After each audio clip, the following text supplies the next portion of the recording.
Hello, my name is Menso Groeneveld and I'm an artist. I paint, and in this video I'm going to explain a bit about what drives me, because I noticed when people ask me about my work, I find it difficult in short to give a explanation, because I'm more like a searching type, so I'm not that clear about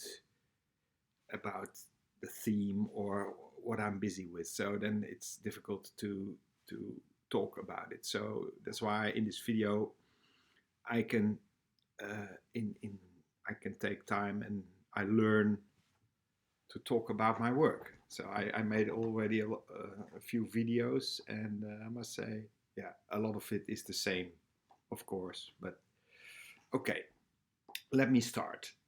Well, I paint, and for me, painting is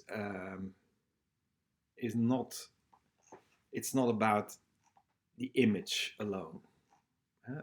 Um, I've, the image, the you could say the story or the theme, for me is of secondary importance, actually, because I think a painting is more, and this is the red line that comes back in all the videos and of course in my work, that maybe as a viewer you cannot see it. That's also not necessary. But for me, music is a very important theme. And why? Because, yeah, painting and music don't have that much in common. Well, it's not really true, actually, but it, of course, music is time based, and a painting is just you see it in one moment. So what I'm interested in is actually this process of like listening to music, if that is also possible when you look at art, and especially at the painting, because I think I try to work in layers, and the layers are all how do I say that? The layers are um, almost independent. Of course, I make an image, but the way I work is more like I make, on one painting there are like 10 or 20 paintings, actually. So what I do is that on the canvas itself, I'm searching for the right painting, which is of course a different way of working than if you have an idea and you make a sketch and you know what you're going to do when you start painting. Of course, there are artists that work like that. For me, um, I tried to do that in the beginning, of course, and it maybe it was more clear, the image. Of course, you because, yeah, you're more thoughtful about the composition and about what you want to say. Um, so in that respect, it, for the viewer, probably it's more a clear image.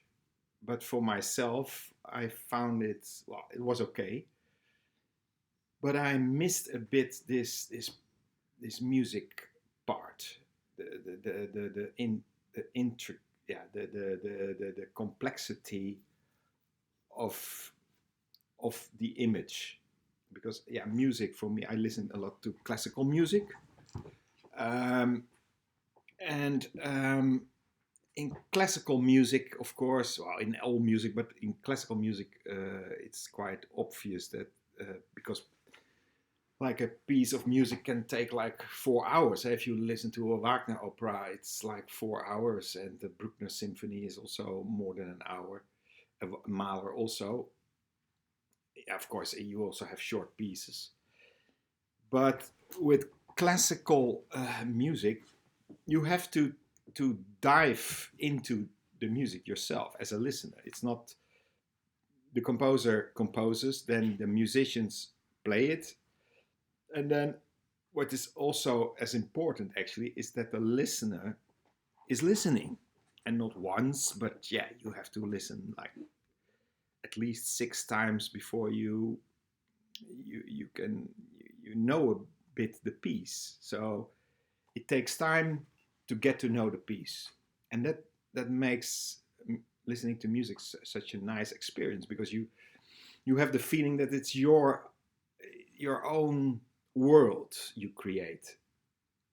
And in a way, for me, painting should be a bit like that. Like I would like to make spaces with paint, like murals combined with paintings, which I already did a bit in my studio. Um, that give the viewer the opportunity to dive into the work and yeah, create their own stories and their own world. So for me, painting is more like a starting point, the painting. So that's why I don't want too much like a story or a theme, because that the problem with that is that, of course, maybe people are more attuned to it. They look at it and they say, oh, they can recognize it out of the reality or whatever, and they know what they're looking at. So it's easier then, of course, for them, yeah, to look at it. But the problem is for me, yeah, it's maybe like pop music. You can compare it maybe with a pop song. A pop song is about the words, and the words are more important almost than the music. So um, that's the story. Huh? So you listen to a story, and it's also music, but it's short. So in a way, it's also like the same as if you look at the painting for 1 minute or a few seconds, which in museums they did studies, and most people are not take only a minute or even less to look at the painting. So in a way, you can compare this way of looking like listening to a pop song. And for me, that's not really interesting, because I'm not. If I listen to I listen to pop music, but then for me, it's more the music and not the text so much. Of course, I like good texts if the text is good, okay.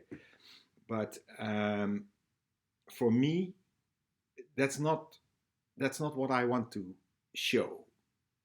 So that's why actually I compare painting with classical music, because in classical music, like a symphony, you don't have words. You don't have. It's abstract. It's only sound. It's a it's a sound world with colors and a climax and a build up, and it takes time. So you have to take the time to get to know it.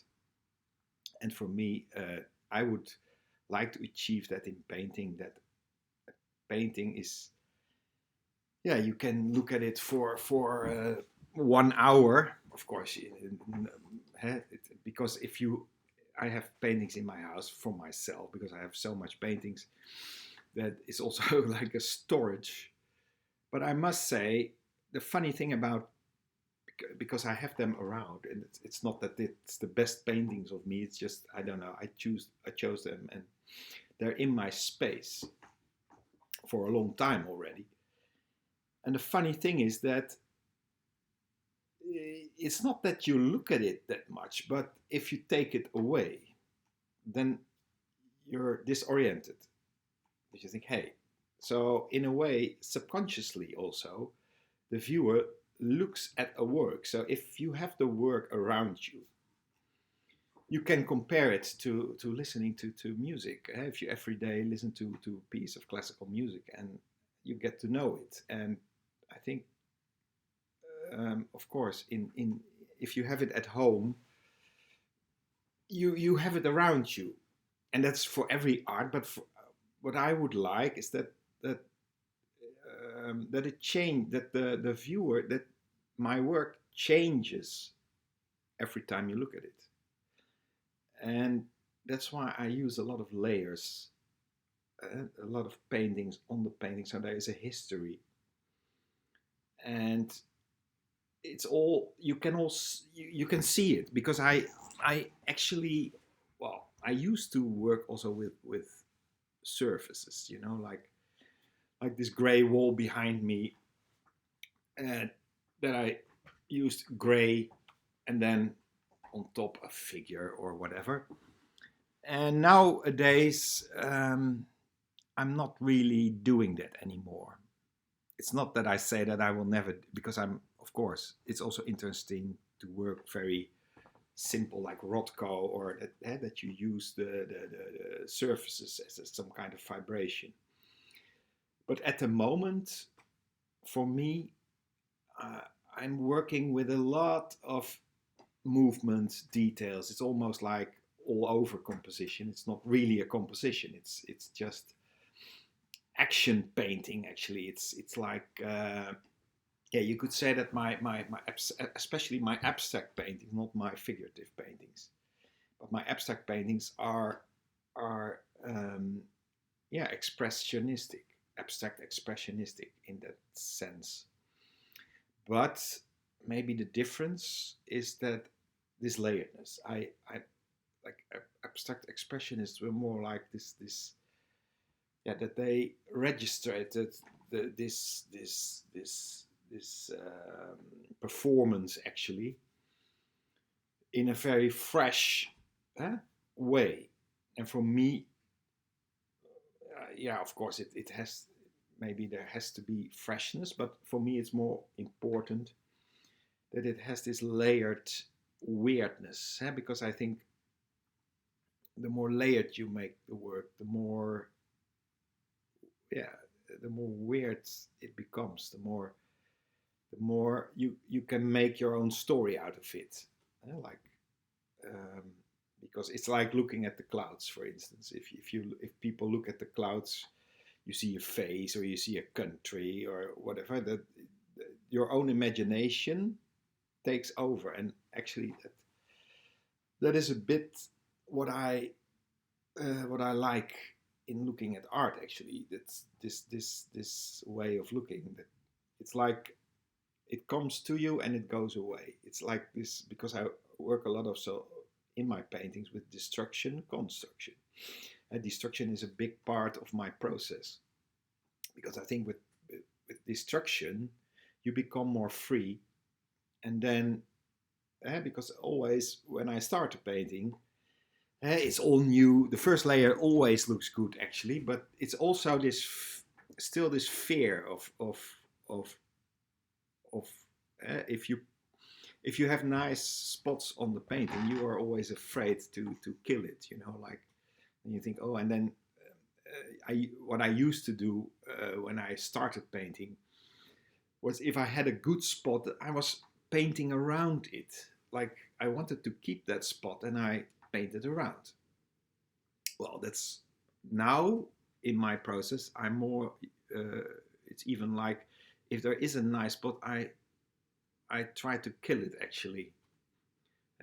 You have this famous quote like "kill your darlings." Well, in a way, in the painting process, I think that's quite true. A lot of the time, the pieces, the parts in a painting where you're really happy with, in the end, will become the weakest parts of the painting. So you have to have this courage to kill what is nice, I think, and that's the destructive part. And I think that's quite essential in painting, that you are destructive. Well, for me, that's what I think is quite necessary. If I the best paintings I make are not yeah, for me, are not the paintings I do in one stroke. Well, they maybe people. That's the funny thing. A lot of the time, the paintings I make in one action, a lot of the people like it, because it has this, of course, this directness and clearness.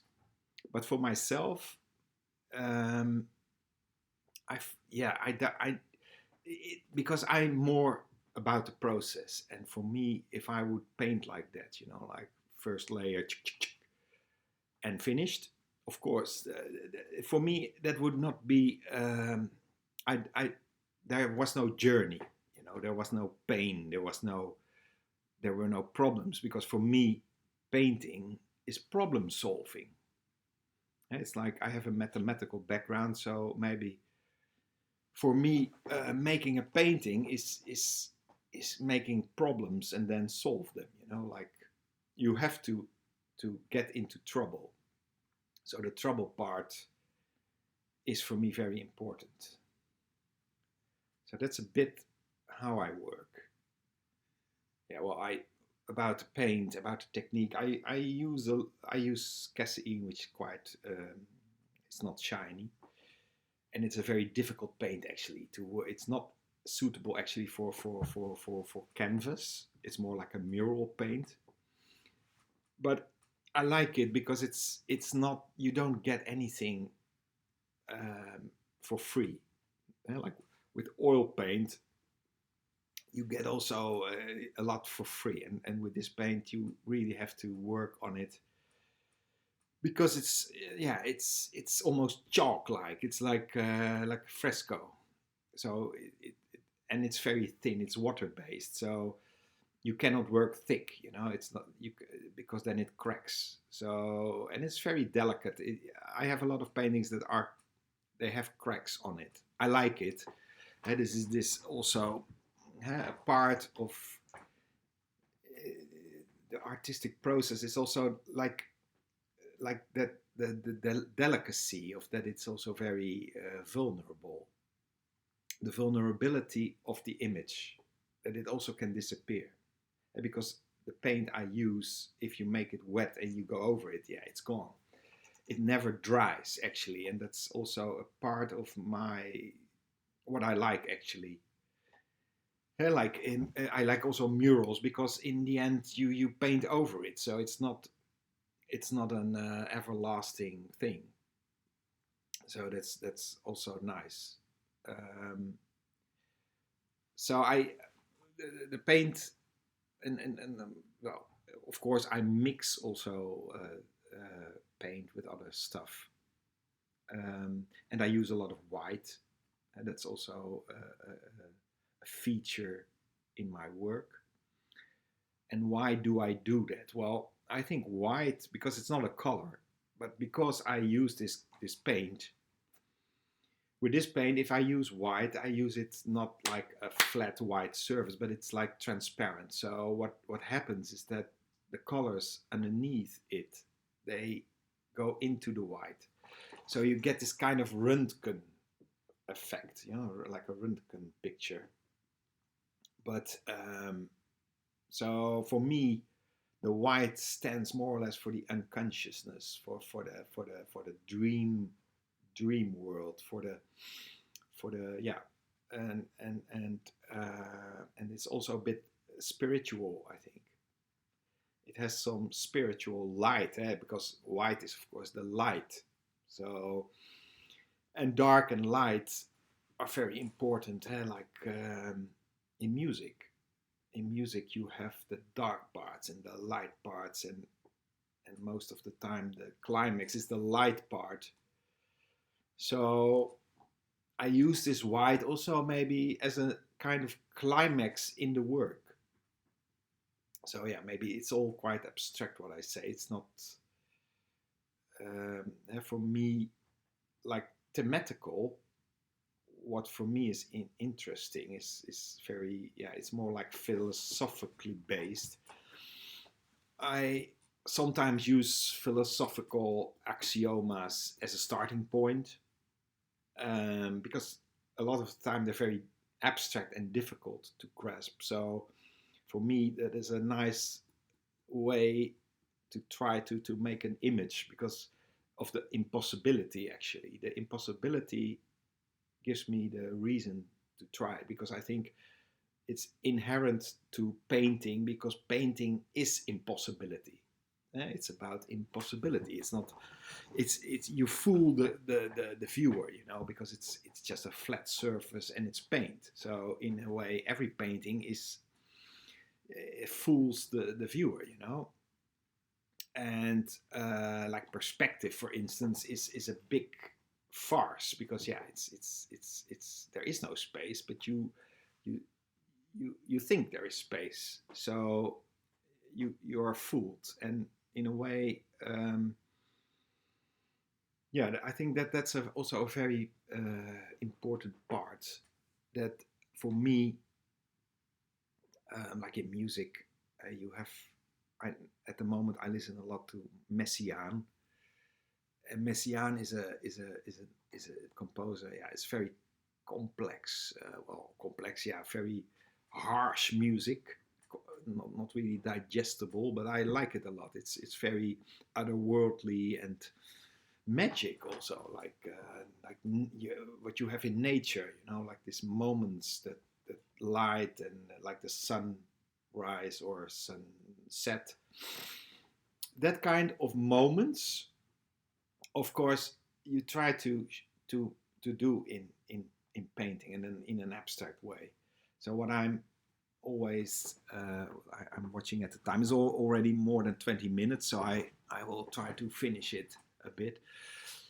Um, but for me, the the the the the, the intention of the painting, of what I already said, is because I use all these layers. It's all like paintings on top of each other, and the energy of all these layers, which is like performance, you have to feel them. And then at a certain point, I also put in like things like space, or sometimes also figures, or references to reality, so that it's not totally like. I also have paintings that are purely abstract.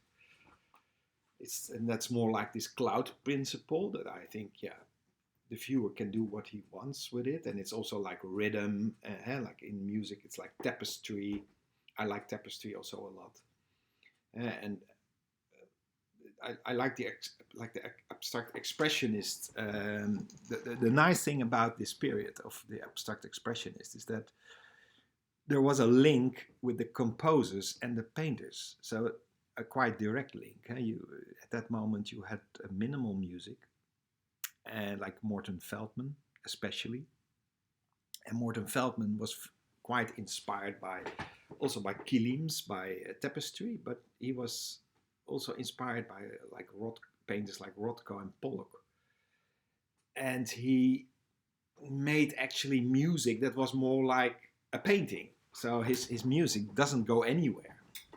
There is no line in it. There is no, the time element is also gone, because it's very slow, and there's almost no expression a lot of the time, and it takes hours. And like I went to a string quartet that took like 5 hours without a pause, and that was really hard listening also. But the funny thing is, you are you are literally in a musically tapestry. You're, because it doesn't really change. It's minimal, so you're constantly in the same atmosphere.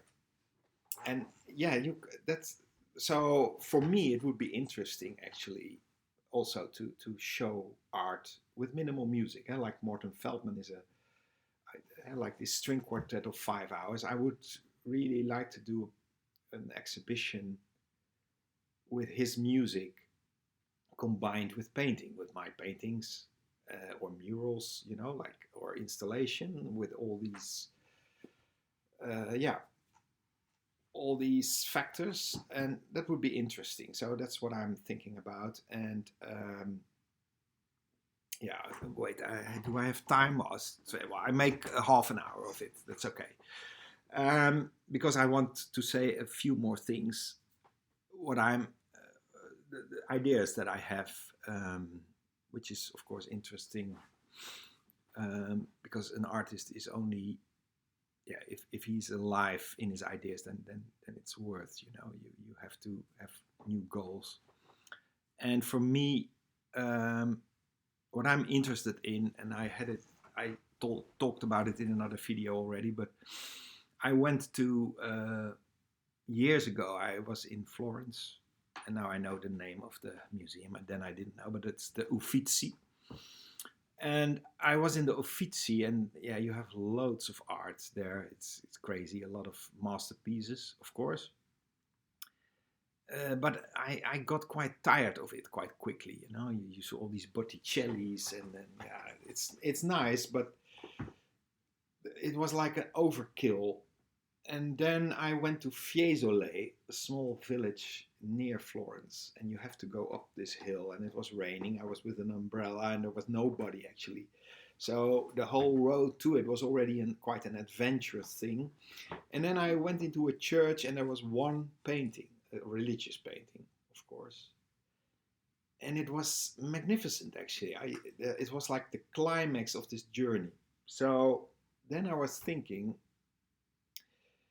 that in like if you go to a museum, there is so much art, and but the problem is the way to the art is not is never yeah it's not a thing in itself. And I noticed when I had this experience that I think that, like listening to music, actually going to this climax, that in a way a painting is the climax of an experience. So what I would like to do, and that's a future thing, is create a space which is like a journey, and then it will end in one painting.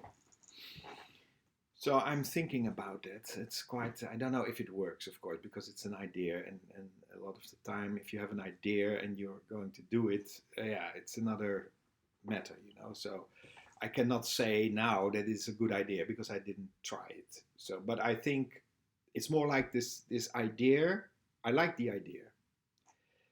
And in a way, it's already in my work because of this layeredness, all these paintings, the story to the painting is actually there, but in reverse way, you know, because as a viewer, you have all these layers of paint and then the last layer, but you see also the other layers.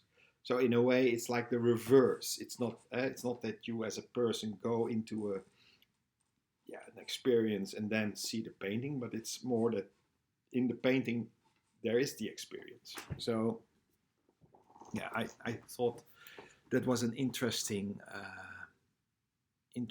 thing that and of course I also this thing of making art with music I also find very interesting. So there are a lot of things to do still, but at the moment I'm really busy with how to make a painting that has the effect like music. And maybe it's an impossibility, of course, but that's what I like. If things are impossible, then it's nice to be busy with it. I think because you have to do things that are impossible. In art, it's more interesting to search for impossibilities than for possibilities. I think so. Well, that's my story, and thank you for listening.